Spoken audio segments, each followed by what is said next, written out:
Dans le chat, j'aimerais savoir si vous avez regardé la saison. Comment ça se passe? Est-ce que vous avez commencé à regarder? Est-ce que vous avez tout bouffé dans le week-end? Comment ça se passe? Ça va spoil terrible. Bah, c'est pour savoir avant qu'on spoil, tu vois. C'est avant qu'on spoil pour permettre à ceux qui auraient envie encore de regarder. Pas encore vu. J'ai tout déjà regardé. Tout fini. Ok, ouais. La saison dernière m'a gavé, donc pas envie. Ok. J'ai vu que la moitié, pas regardé. Ok. J'avais zappé, sorti, si merde. J'avais zappé, c'est sorti. Ouais. 3 épisodes, j'ai vu les 2 premiers. Presque fini, manque 2 épisodes. Ok, pas vu mes Osef. Bon, pas fini. Bon, ok. Est-ce que ceux qui ont pas fini, ça vous dérange si on spoil ou pas? Je pense pas spoiler essentiellement, je vais pas revenir sur les moments méga précis des épisodes et tout, tu vois. On ira un peu doucement quand même pour ceux qui... Voilà. Je prends soin de la commu, les gars. Je prends soin de la commu. Vous me lâchez des subs, ça fait plaisir. Ok, Drive to Survive, mesdames, messieurs. Qu'est-ce que je peux vous dire sur Drive to Survive? C'est une vraie bonne question. Il y a un petit sondage en cours, comme ça vous fera plaisir. Le scandale de la fausse win de Russell à Spa. Ouais. J'aimais pas Briator, bah après avoir vu, je le déteste encore plus. C'est divertissant, ok. Je me fais chier devant, vraiment, ok. T'es pas inspiré, t'as pas aimé. En vrai de vrai, je vais être tout à fait honnête, le trailer m'a vraiment méga hypé. J'étais là, je suis en mode putain, trop bien. Genre ça a l'air stylé cette saison. Et en vrai, c'est ok tier. La saison Drive to Survive, là, c'est plutôt ok tier. Je m'attendais à mieux. Ça m'a... vraiment comment dire, il y avait tellement mieux à aller chercher. Je m'attendais à mieux. Et en fait, il y a... Ouais, bof. Ok, tiers. C'est vrai que le trailer m'avait quand même beaucoup hype. Il me donnait vraiment envie. J'avais vraiment ce regain, de première, deuxième saison à peu près. Pour rien vous cacher, la semaine dernière, j'ai regardé quand même quelques épisodes des saisons précédentes. Première, deuxième, quatrième, etc. La première et la deuxième saison sont vraiment plutôt très cool. La deuxième saison, tu sens qu'il commence un peu à forcer certaines choses. Mais ça reste relativement naturel. L'année dernière, la dernière saison qu'on avait vue, la saison 6 du coup, je l'avais vraiment détesté. En fait, tout me paraissait faux. Enfin, tout était vraiment faux. Là, celle-là, en fait, il y a plein de moments que je trouve assez cool parce qu'il y a quand même pas mal de petites coulisses plutôt bien. Il y a des coulisses qui sont vraiment montées et t'es là et tu fais ah mais arrêtez, c'est dommage. Ça avait l'air d'être réel et il y a plein de moments où ça se trahit. Notamment l'épisode avec James Valves, l'épisode avec Carlos Sainz quand Carlos Sainz doit prendre la décision de savoir où est-ce qu'il va. Je l'ai trouvé relativement cool jusqu'à la fin. Et à la fin, j'ai fait ah mais putain, vous avez essayé de nous enculer, vous êtes vraiment des bâtards. Vraiment, c'était tellement dommage. J'ai kiffé voir Alouni Bravi. Justement, genre c'est l'avocat, machin, truc, même si bon, on a vu qu'il n'y avait pas... Voilà. J'ai kiffé James Valves, la manière de faire avancer les choses, etc. J'ai kiffé Flavio Briatore m'a appelé. Et en fait, à la fin, tu te rends compte que ce qu'ils nous ont vendu en mode ah bah non, finalement, il viendra peut-être pas signer ce soir. Finalement, tu le vois arriver et tu sais que c'est la même soirée et t'es là et tu fais mais les gars, abusez pas! Set up le truc autrement, tu vois, ou alors... Enfin voilà. Et c'est un peu dommage. J'étais un peu déçu là-dessus, tu vois. Je me suis dit, ah putain. Flavio called me, tu vois. Et là franchement, j'étais là, je suis en mode, ok, lourd. Le vrai problème de cette série, et c'est déjà le cas depuis les saisons dernières, le vrai problème de cette série, c'est que rien n'est naturel quand tu vois les coulisses, ou en tout cas la sphère privée des protagonistes. Rien, tout est scripté. Tout est scripté. Mais tout est scripté, c'est l'enfer. Et ça se sent, ça se voit. C'est peut-être un peu moins violent, je trouve, que l'année dernière, mais tout est scripté. Quand vous voyez Lando Norris avec Max Futrell et qui commence à parler d'une course, scripté. Max Futrell, c'est peut-être celui qui arrive à amener la conversation de manière un peu plus naturelle. La discussion avec les proches, c'est romancé à balle. Quand Zach Brown, il fait son barbecue avec son pote il lui pose une question, t'as l'impression que son pote, il s'en bat les couilles, en fait, de sa vie, tu vois. Et t'es là et tu fais, mais pourquoi vous scriptez ces moments-là? On veut pas des moments scriptés, en fait. On veut que la conversation arrive naturellement. Il y en a un, je suis désolé de le dire, c'était déjà le cas l'année dernière, mais Esteban qui discute avec son père. Oh là là. Oh, je vous rassure, Esteban, il est pas comme ça dans la vraie vie. Hein. Et puis vous l'avez déjà vu dans la vraie vie, il parle pas comme ça. Quand il discute avec son père dans la cuisine, frérot, t'as l'impression qu'il donne une interview Esteban à son père. Tu sais, son père est genre à 2 doigts de tenir le micro. Hein. Et t'es là et tu fais, mais c'est dur quoi, c'est dur. Et ça va pas, et en fait le pire c'est que ça leur va pas, que c'est pas du tout dans l'ADN d'Esteban ni de son père, que en fait derrière ça communique à des gens qui connaissent pas forcément la F1, genre ils parlent bizarre, tu vois. Et en fait ce qui est terrible, c'est que le naturel de cette série n'est pas là. Les seuls moments un peu naturels, c'est peut-être face à la cam, quand ils sont devant le journaliste, quoi, l'intervieweur, plus des moments un peu chopés sur les circuits. Et en fait, c'est chiant, tu vois, et t'es là et tu fais, boah, c'est relou. Il y a beaucoup de moments où tu sens que les caméras, enfin, tu sens que les équipes se font pas avoir par les caméras Netflix. Et du coup, bah, on n'a aucun moment à peu près normal. Tout est setup.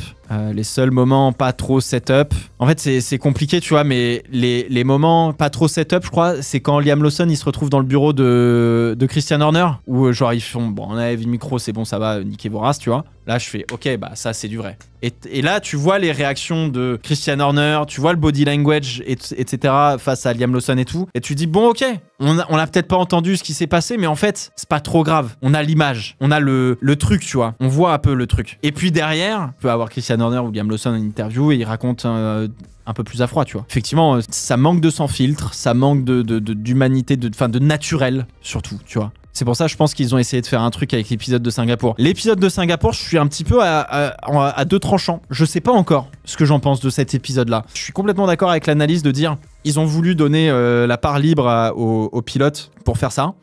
En mode vlog, why not ?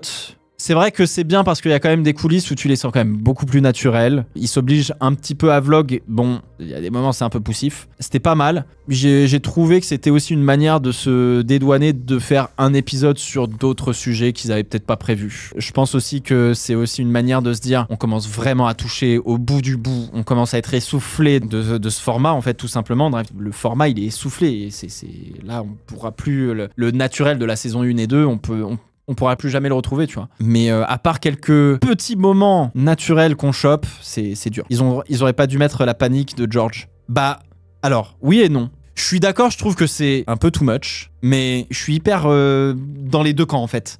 Ça m'a vraiment mis un coup dans la gueule en mode waouh, putain, en fait, genre quand il disait c'est la merde les gars et il fait chaud et tout, je savais pas qu'il avait eu ça, tu vois, pour le coup. Vous en avez pensé quoi, vous, là, de George Russell qui du coup, je comprends pas, enfin, il fait un malaise en fait, concrètement.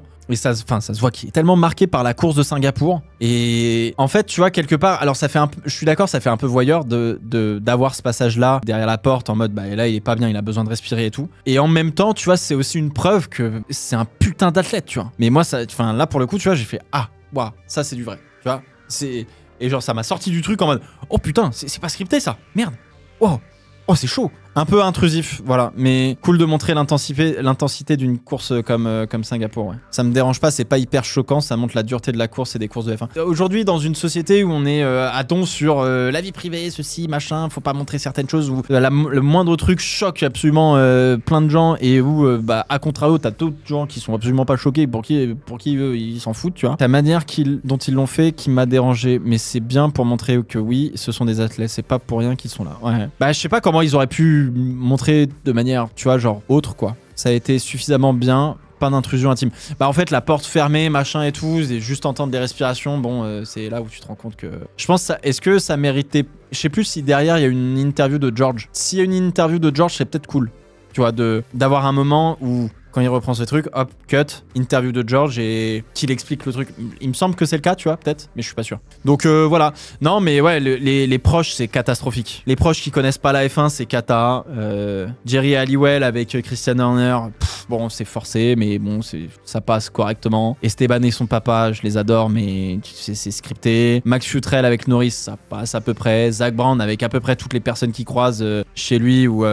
dans les dîners qu'il fait, machin et tout. C'est scripté de ouf, c'est chiant. Suzy Wolf avec Toto Wolf. Mais quel enfer aussi! C'est scripté, l'autre il prend son petit déj sur son balcon à Monaco. Suzy Wolf elle arrive et elle commence à parler de Formule 1 et t'es là et amener le sujet de manière plus naturelle, quoi. Enfin là, vraiment, vous lui avez donné le script, pose-lui telle question et t'es là et tu fais mais... Putain, en fait, ce qu'on veut, en fait, ils se servent des proches pour faire avancer l'histoire quand les proches doivent servir simplement de soupape de décompression. Tu vois, je revoyais, c'était l'épisode avec Daniel Ricciardo, putain, ça devait être saison 2, je crois. Quand il est avec son physio et tout, c'est méga naturel, quoi. Antonelli avec ses parents aussi, oh ouais, oh là là, ça aussi c'est cata.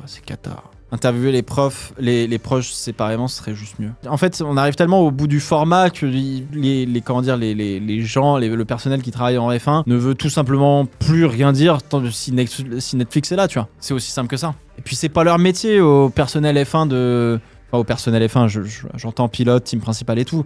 C'est pas leur métier d'être des personnages de télé-réalité. Tu penses que la série va s'arrêter? Je sais pas. Je sais qu'ils ont envoyé des caméras pour les tests à Bahreïn, mais qu'ils ont pas encore le contrat pour la saison 8, a priori, pour Netflix. Si vous voulez les résumer en tout cas de moi ce que je pense de Drive to Survive, j'étais méga hype. Je suis pas spécialement déçu. Je trouve qu'elle est quand même un peu mieux cette saison que l'année dernière. Il y a toujours de la souffrance à regarder parce que globalement, toutes les discussions avec les proches sont scriptées. Il y en a pour qui c'est un peu plus simple, un peu plus naturel, d'autres beaucoup moins. Et autrement, je suis pas dérangé qu'ils aient pas abordé tous les sujets parce que sur 24 Grands Prix, il y a tellement eu d'histoires, tellement de choses, etc. que résumer tout ça en 10 épisodes, compliqué. Mais c'est-à-dire que je vois... Il y a des épisodes qui sont très cool. Comme ils ont fait un épisode sur Leclerc et Monaco, ils ont fait un épisode sur Sainz et sa décision, très cool. Mais en fait, j'ai l'impression que faire avancer l'histoire, ils la font avancer qu'avec les proches et pas avec l'aspect sportif de ce qui se passe en piste, tu vois. Les premières saisons, je me souviens, tout le monde gueulait en mode mais d'un coup on fait l'Australie, puis ensuite on passe à tel Grand Prix, puis on revient sur tel Grand Prix, machin. Et en fait, moi j'avais bien aimé ça parce que justement, tu vois, Sainz, j'aurais bien voulu voir, enfin il y a plusieurs Grands Prix, etc. Tu vois, c'est moins le cas. Et j'aurais bien voulu qu'on couvre quasiment genre 2-3 grands prix par épisode et qu'on ait un peu des histoires par, tu vois, genre, voilà. Ils ont loupé l'épisode Lewis qui gagne en Angleterre. Mais complètement. Silverstone, on y revient 2-3 fois dans les épisodes. Prenez un autre grand prix, les gars, il s'est passé d'autres trucs, hein. C'est monté bizarre, il y a mieux à faire. Ça reste quand même une saison relativement cool. Petit avis sur Flavio Briatore. Franchement, je vais vous choquer peut-être. Hein. Flavio Briatore, j'adorerais l'avoir en mentor. J'adorerais avoir Flavio Briatore en mentor. Vous voulez réussir dans la vie, mais ayez un Flavio Briatore, quoi. Je suis désolé. Hein. Il envoie chier les caméras Netflix, c'est genre typiquement, c'est simplement de quand tu regardes par la fenêtre ce qui se passe dehors, et puis tu sais, genre il regarde et tout, et puis il se retourne vers la caméra, il fait finito. C'est bon, on peut finito. Allez, voilà, ça dégage. Finito l'éthique. L'éthique, elle est propre à chacun, mais je pense que vous avez on a énormément à apprendre de Flavio Briatore. Il vend pas un cours en ligne.